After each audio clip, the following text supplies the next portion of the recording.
बिजली विभाग में सीटों की संख्या बढ़ाई गई और आपके लिए ये एक खुशखबरी है, क्योंकि आप भी अगर बिजली विभाग की फॉर्म भरे हैं, BSPCL की फॉर्म भरे हैं, Bihar state power corporation limited, तो आपको पूरा वीडियो देखना जरूरी है, क्योंकि आज हम बताने वाले हैं एकदम एक्यूरेट कि आपको पढ़ना क्या है और सिलेक्शन कैसे होगा, किस पोस्ट के लिए क्या पढ़ना है। ये नहीं कि आप अप्लाई कर दिए, इससे आप ग्रेजुएट हैं, ग्रेजुएट लेवल पे अप्लाई कर दिए और इलेक्ट्रीशियन की तैयारी कर रहे हैं, तो फिर गलती हो जाएगा, आपका जॉब नहीं हो पाएगा, आपका नौकरी नहीं लग पाएगा। इसलिए आपको हम एक्यूरेट जानकारी देने वाले हैं, एकदम सटीक जानकारी, तो आप लोग पूरे वीडियो को देखिए। जय हिंद दोस्तों, ये खुशखबरी है आपके लिए। अगर आप भी BSPCL की फॉर्म अप्लाई किए हैं तो देखिए, सबसे पहले कि बिहार BSPCL बिजली विभाग न्यू वैकेंसी 2024 अपडेट हम बात करने वाले हैं कि इसके पहले भी ये वैकेंसी आया हुआ था और आप सोच रहे हैं कि फिर ये वैकेंसी आ गया, तो हाँ, फिर ये वैकेंसी आ गया। यानी कि अगर हम बात करें कि पहले जब इसका वैकेंसी निकला था ना 2-3 महीना पहले, तो 2610 पोस्ट था, यानी कि टोटल सीट 2610 था। लेकिन यही 2610 बढ़ के आपका 4016 आ गया है। अब कहिएगा कि सीट तो बढ़ गया है, कि क्या नया स्टूडेंट अप्लाई कर सकते हैं, क्या नए बच्चे अप्लाई कर सकते हैं, पुराने बच्चों का क्या होगा। बहुत सारा सवाल आपके मन में पैदा होते हैं, हर एक सवाल को हम जानने की कोशिश करेंगे।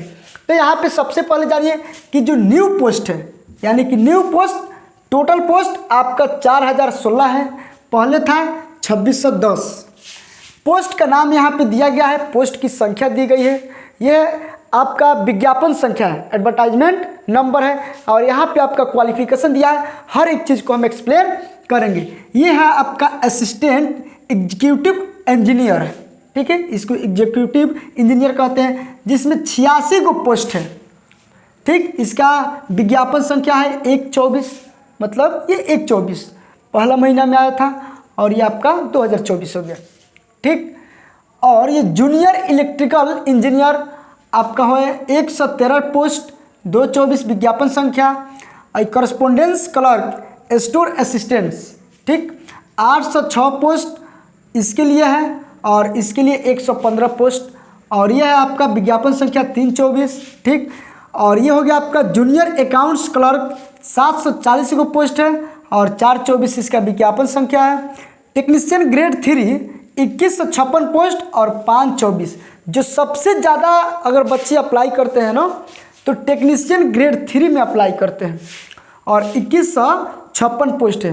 देखिए, पहले की तुलना में लगभग दुगुना सीट बढ़ गया है। पहले आपका था कितना, 2610, और अब हो गया है 4016, लगभग दुगुना बढ़ गया है।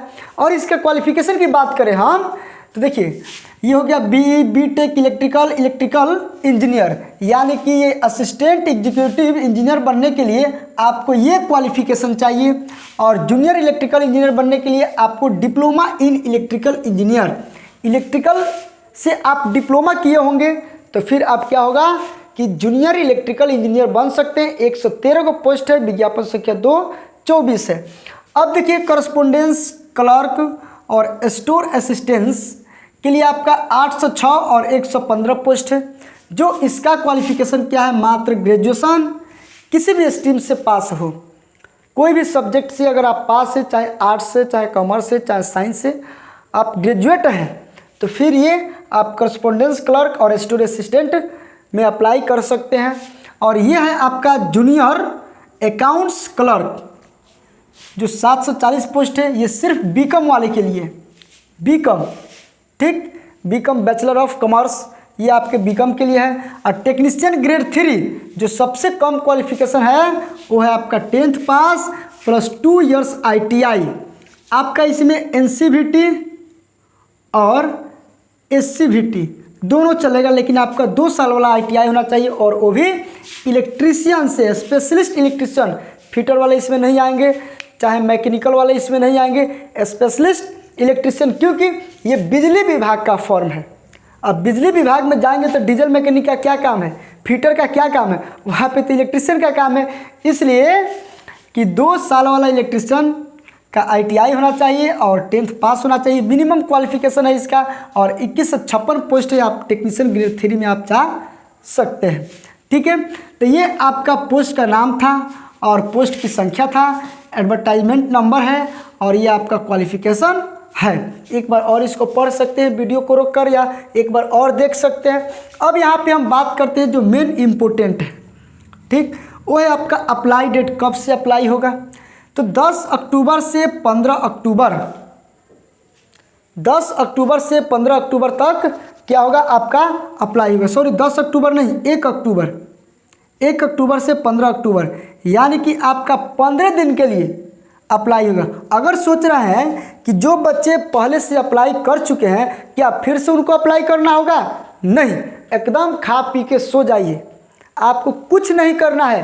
पहले से अप्लाई कर दिए बस एकदम सो जाइए, कुछ नहीं करना है। और जो नए बच्चे हैं ना, जिसका छूट गया है या नहीं भरे होंगे या फिर से सोच रहे हैं भरने के लिए, वो अप्लाई कर सकते हैं।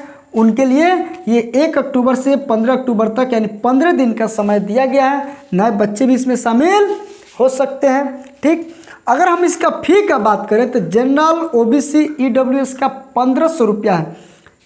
इसमें 1 रुपये का मरौवत नहीं है, 1500 रुपया है तो है। ये बिहार का एग्ज़ाम है।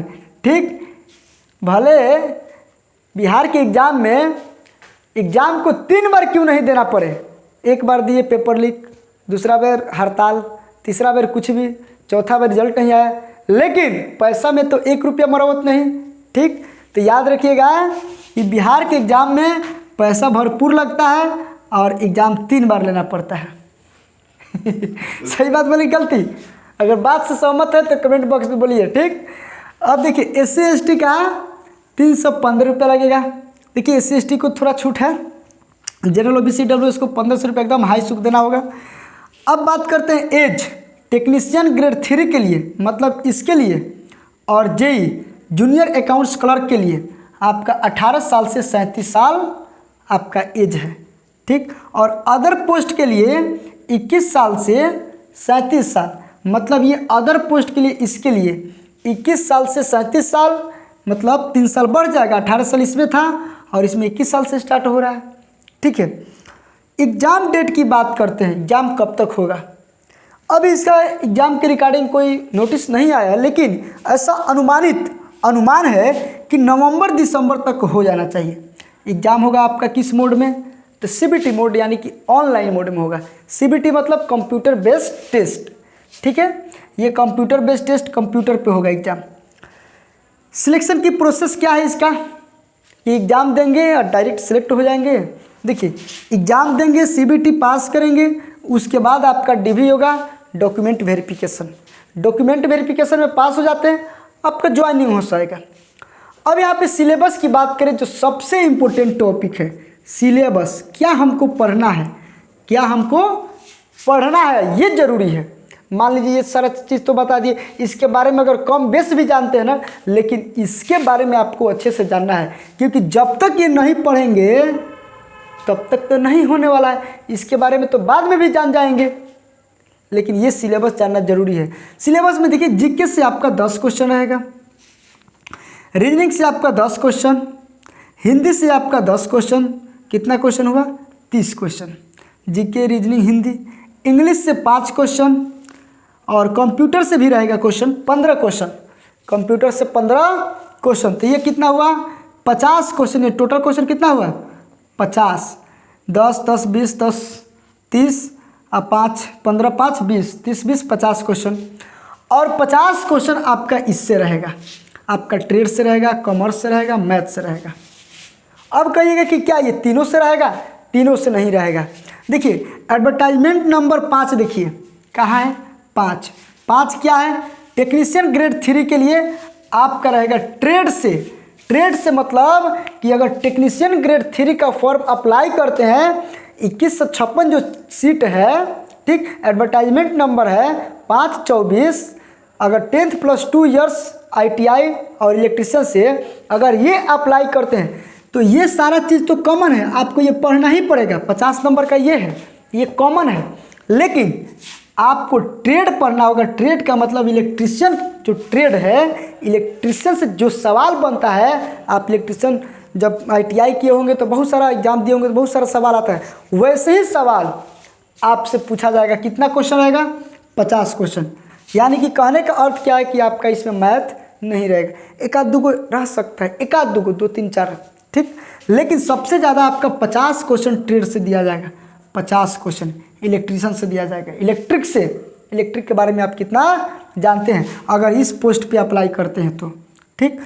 अब देखिए, तो ये दोनों छट जाएगा, मतलब ट्रेड से ही 50 क्वेश्चन आएगा।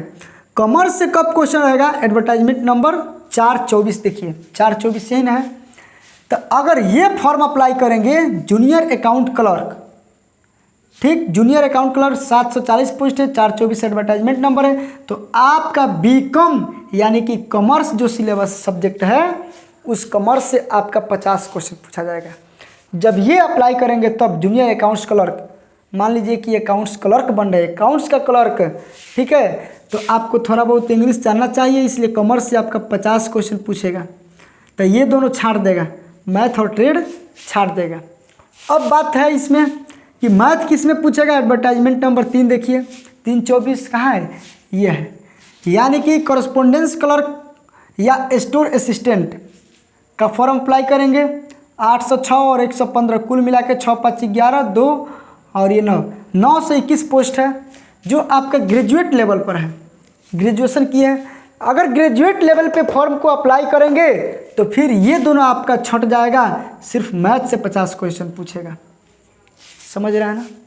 तो इसलिए बोले हैं कि ये बहुत इम्पोर्टेंट है, इसको समझना बिल्कुल ज़रूरी है। और जब ये चीज़ समझ जाएंगे ना तो फिर आगे समझ जाएंगे। सबसे पहला बात देखिएगा कि हमको अप्लाई कौन सा पोस्ट पे करना है, यानी कि अप्लाई आपको जूनियर अकाउंट्स क्लर्क पे करना है। ये नहीं कि आपके पास ITI नहीं है और इसी पे धो के अप्लाई कर दीजिए, तभी गौरव। आपके पास ग्रेजुएशन की डिग्री नहीं है, आप ग्रेजुएट नहीं है और इस पे अप्लाई कर दीजिए, या इस पे अप्लाई करके आप मान लीजिए ग्रेजुएट पे अप्लाई कर दिए और तैयारी कर रहे हैं इलेक्ट्रिशियन का, आपको पते नहीं है, तभी गड़बड़ हो जाएगा। तो ये जानना जरूरी है कि जो पोस्ट, ये पोस्ट का नाम दे, जिस पोस्ट पे हम अप्लाई करते हैं उस पोस्ट का, ये तो सब में आपको पूछेगा। आप ये इसका अप्लाई कीजिए या इसका जिसका भी कीजिए, ये तो आपका कॉमन है, सब में पूछेगा 50 क्वेश्चन। लेकिन ये 50 क्वेश्चन आपका जिससे अप्लाई करेंगे पोस्ट के अकॉर्डिंग पूछेगा, ठीक है। उम्मीद करता हूँ कि आपको समझ में आया होगा। अगर अभी भी कोई डाउट है आपके मन में या कोई सवाल उठता है तो कमेंट बॉक्स में कमेंट कीजिए, उसका रिप्लाई ज़रूर दिया जाएगा। मिलते हैं किसी नेक्स्ट वीडियो में, तब तक के लिए बाय, जय हिंद।